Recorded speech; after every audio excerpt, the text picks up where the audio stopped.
Good morning students. Once again welcome back to C++ class. In this class we will continue the previous topic. In the last class I have explained what is an operator and different types of operators I have explained. Okay, what is an operator? Operator is a symbol which is used to perform different arithmetic and logical operations on operands. And we have different types of operators: arithmetic operators, relation operators, logical operators, assignment operator, and increment and decrement operators, conditional operators, and new operators like stream operators, memory allocation operator, deallocation operators, scope resolution operators. Different types of operators we have in a C++. Out of that, already I have explained arithmetic operators. Arithmetic operators are used to perform basic arithmetic operations like addition, subtraction, multiplication, and division. Relation operators. Relation operators are used to compare two operands like a greater than b, a less than b greater than or equals to b, less than or equals to b, equals to b, not equals to b. Okay. Now logical operators. Logical operators are used to compare relational expressions. Okay. That three and assignment operators also be completed. What is the assignment operator? Assignment operator is used to assign value to a variable. That four operators are completed. Now today in this class we will discuss about increment and decrement operators. Increment and decrement operators. Increment operator is plus plus. Decrement operator is minus minus. Okay. Example. A value is 10. And I want to increment this operator, this value, then a plus plus, which is equals to a plus 1. Okay, so this is called as an increment. Again, in increment also there are two types. First I will explain decrement. Decrement a equals to a minus 1. Now a value is suppose 10. Here 10 equals to 10 minus 1 means it is equals to 9. Again, in increment and decrement also, there are two types of increments and there are two types of decrements. That is the post increment. The next one is a pre-increment. Okay. See, post increment means, example, a value is there. A value is 10. If I give like this, a plus plus, first operand, next increment operator. This is called as a post increment. Next, if I give like this, plus a, this is called as a pre-increment. Okay, two types of increment operators are there. That is a post increment and the second one is a pre-increment. In post increment, what happened is, first whatever variable is there, that variable value is printed. Next, that variable value is incremented by 1. In pre-incremented, what happened? Whatever variable value is there, that is incremented first and then it is printed. That is a difference between post and pre-increment. Similarly, in post and pre-decrement also, post decrement and pre-decrement. Example, a minus minus. This is a post decrement. Minus minus 8 is a pre-decrement. Okay, so here what happened? First value is printed, next that is decremented by 1. Here what is decremented and it is a value is printed. Okay, that is the difference between post and pre. In post what happened, whatever value is there as it is, that is printed. Next either it is increment or it is a decrement, that is performed. In pre what happened, whatever increment or whatever decrement is there, that is performed first, then variable value is printed. That is a pre-increment, post increment, pre-decrement and post decrement. Post here. I will give you the example program. For increment plus plus, decrement minus minus. Now here I will give you the program. Hash include IO string using namespace std. Okay. Now main function,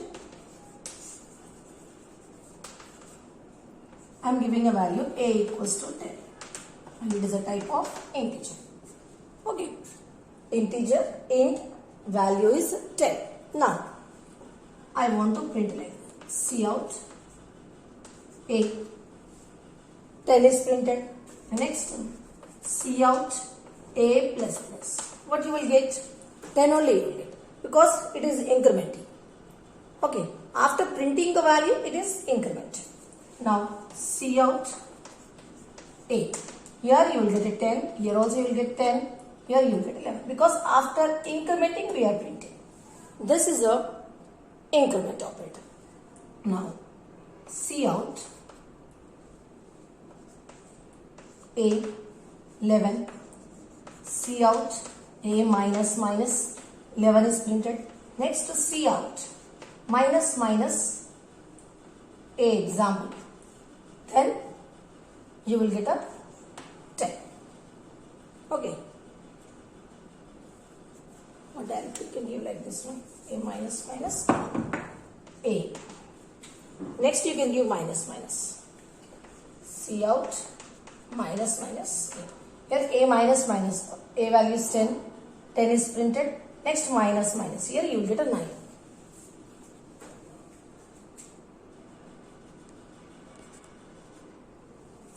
Now the next one is ternary operator.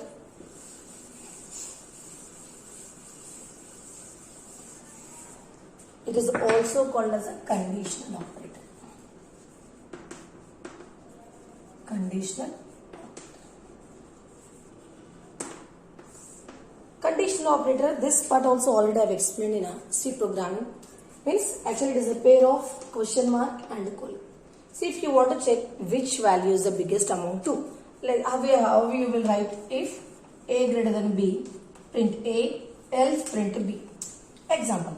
So here two operands are there and I am checking which one is the biggest. Here I am implementing some relation expression. So in that cases, here you can use a conditional operator. Using that in a single line you can give like that. Here, if a greater than b, question mark, a, b. C equals example. If a greater than b, condition is true, first value is stored in a C. If this condition is false, the second value is stored in a C. Means if the condition is evaluated, if the condition is true, first value is printed. If the condition is false, the second value is printed. Okay, this is a conditional operator. It is also called as a ternary operator. And this deals with the Boolean expression. Means here, whenever if you want to implement a small conditions, only you have two alternatives, three alternatives, then we'll go for a relational operator, this ternary operator. Here, we'll give the condition. If the condition is true, the first value is printed. If the given condition is false, the second value is printed. Okay, now we'll write example program for the same thing. Sometimes this only conditional operator asks in a short IO string using namespace std void main int a equals to 10, b equals to 20, c. Now c equals to a greater than b, question mark a colon b. Okay, now we'll see what is the result here. Cout, your output statement is a cout, cout, right? C equals to what? A is greater than b. First condition is tested. If the condition is true, a value is stored in a C, else b value is stored in a C. So what is a value here? 10. B value is 20. So condition is false. B value is stored in the C and that is printed on the screen. Okay. You take screenshot of this. I will explain a next operator.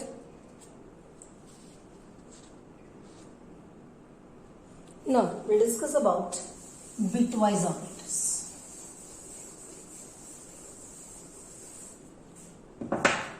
Next one is the bitwise operators. Okay, so bitwise operators are used to manipulate data at a bit level. So bit level means, example I have given now like this. In the a equals to 10, I have this is actually decimal value. I will convert this into binary. 2 5s are 10, remainder is 0. 2 2s are 1, remainder is 1. 2 1 0, 2 0 1 like this. So your value will be 0 1 0 1 0 0. Example, this is a bit level. So it is nothing but it is a machine level. Okay. So whatever content you give, whatever data you will give, that will be converted to the machine. So in the machine language, whatever digits you will use, that are called as the bits. So simple example I have given here. 10 is the decimal value that I have converted into the bits. Now here we have some operators. That operators are used to manipulate data at a bit level. Means example, here we have one operator called complement, not. Means wherever you have a zeros, there you will get a 1. 0 1 0 1 0 1. It is a manipulate. So here we have a few operators. That operators are used to manipulate data at bit level. Now we will discuss that operators.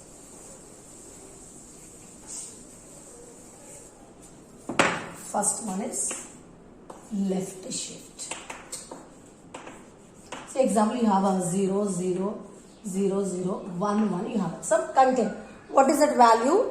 Right now it is not needed. Just I am giving an example. Left shift. It will move operators.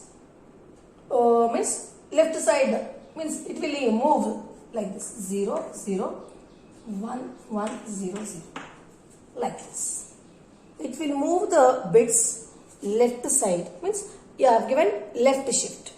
2 left shift operators are given, so it will move the bits towards left. Okay, that is the left shift. So it moves bits, 2 bits towards your left. Next, right shift, 2 places. So same, this will convert into the right, 0 0 0 0 1 1 like this. Moving towards the right, 2 bits. Now we are not. This is a bit level not actually. Not, or it is also called as a ones complement. Means wherever you have zeros, there you will get a 1. 1 1 1 0 0. Next here, and bit level and bit level and means like this, you will get 0 0 1. Means if it is 1 is true, then only you will get a true. So here example, here 1 1 you have, then you will get a 1. This is the bit level and similarly bit level or. Okay, so these are bitwise operators. You take screenshot of this. Now here the next operator is the member operators.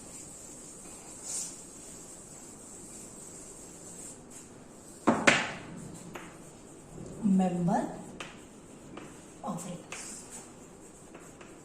So here we have 2 member operators. One is a dot, the second one is an arrow. 2 operators we have. One is a dot, and the second one is an arrow.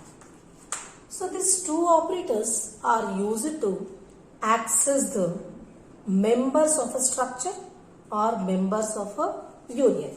Example, struct. Yes is a structure. Here we have a int, age, float, salary. This is a simple structure.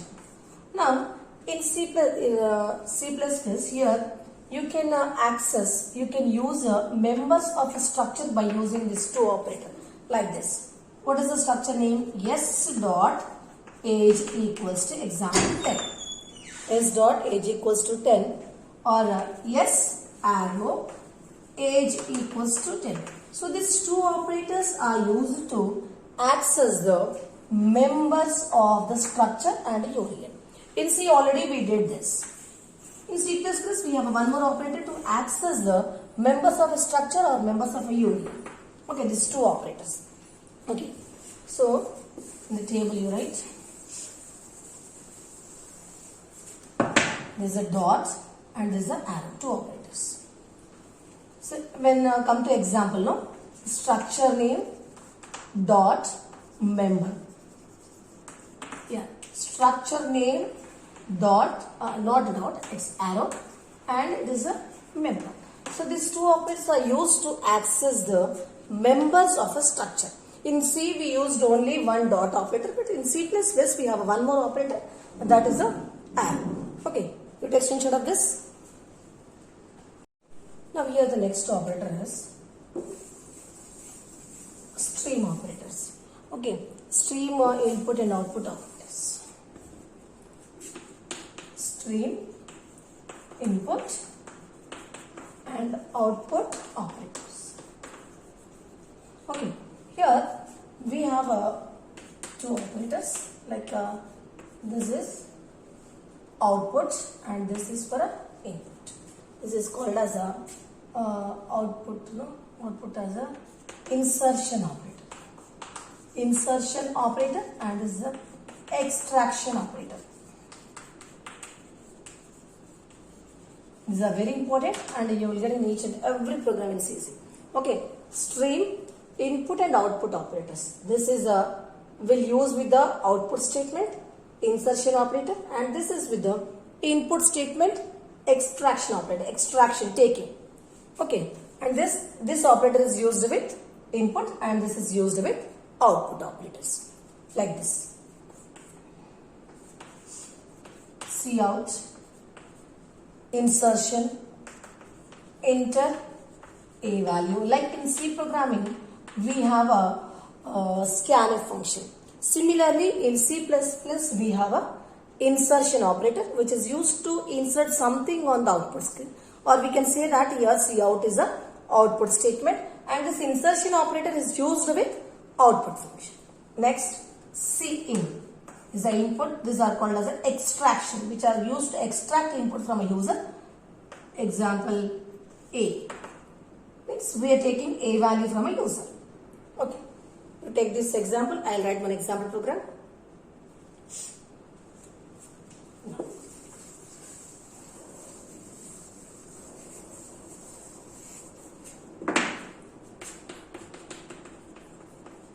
Hash include IOString. Next, using namespace std. Next, void main int a comma b comma c. Now how many variables are given? 3 variables are given, but where is the value? Value is not there, no? So I'll give the prompt to the user to enter a value. Cout, enter a value. Then the user will give the value. Then that value is stored in A. Cin A. It is the output function. It is the input function. Next, cout, enter B value. Next, cin B. So whatever value the user is giving, that is stored in a B. Now C equals to A plus B. Cout C. This is a simple program to calculate sum of two numbers, and whatever values you are adding, that values are taken from a user at runtime. Values are not initialized in the program. When we are taking values at runtime.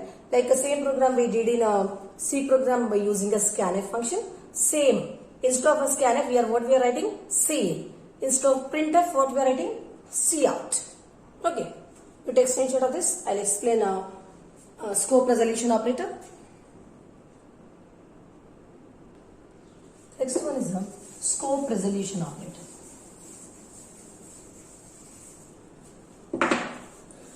Scope resolution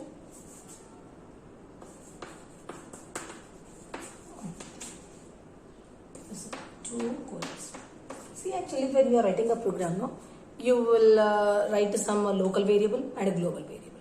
So whenever you are using a global variable inside your program, then we'll use a scope resolution operator like this. See, hash include IOString Next here I am giving int a equals to 100. This is actually, it is a global variable. Okay, because I have declared before the main function. Next to void main. In this, int, no need to print, int a1 equals to example 10. Cout a1. This is a normal variable, it is a local to this one. Now I want to use this global variable. So when you want to use this global variable, we will use the scope resolution like this. So when you are writing a program, you will write some few global variable, means in many functions if you are using the same variable, that you can declare as a global variable. So in a program, if you are using many variables, then you declare that as a global variable. And when you are using that global variable inside the local variable, inside the functions, then that should preceded with the scope resolution operator. Scope means what? Where the variable can be used. So when you are using any global variable inside your function, that global variable should be preceded with scope resolution. Okay, you take screenshot of this.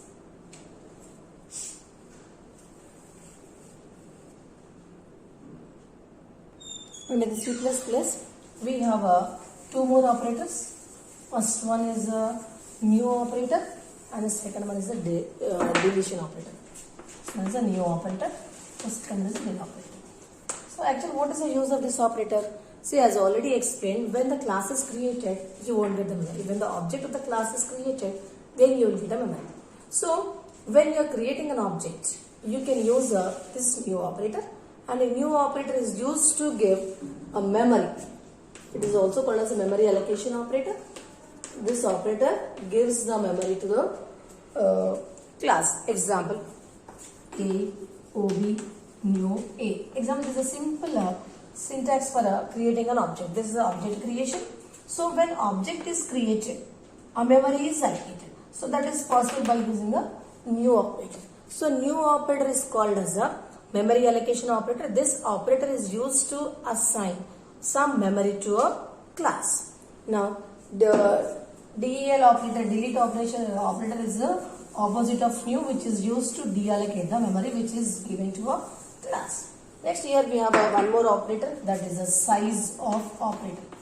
What is the use of this operator? This operator is used to find the size of in particular data type, like int, float, char, string, like this.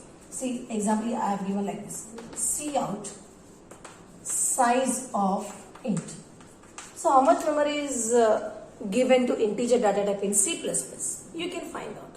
Size of operator is used to find the size of a particular data type. Similarly, here we have one more operator, comma. See, you are giving like this. Int a equals to 10, comma b equals to 20, comma c. So this is called as a comma operator. What is the use of this operator? This comma operator is used to separate different variables and different values and different expressions also.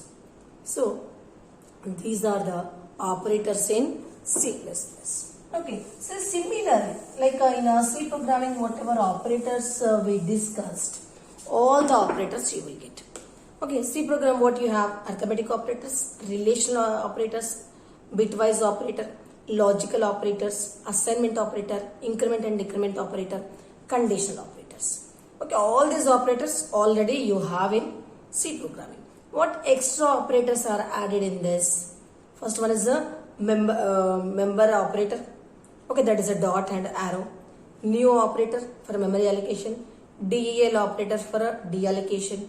Next, size of operator to find the size of this particular data type. Okay, so as it is whatever we discussed in the C program, same as theory unit, as it is unit.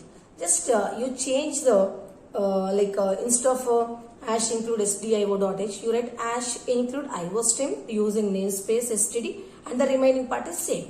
And wherever you have a printf function, there you write the cout. Wherever you have a scanf function, there you write the cin. Okay, and where we used this member allocation of this member operators, new memory allocation operator, deallocation operators. When further topics are there, no, when we are going to discuss about the memory allocation, at that time again I will explain this memory allocation operator, deallocation operators. Okay, so these are the operators in C++. So when you'll get this question in exam, no, you write what is an operator. Next, what operators we have in C. You list all the operators. Depends on the marks you write. If they have given this for a short, just you list out the operators. The same question if they have given in a essay, you need to explain each and every operator. So whatever I have explained now, no, that is for essay, not for a short. Okay. So once you go through this, it's very, very easy and easily you can attempt in the exam. Okay. Thank you.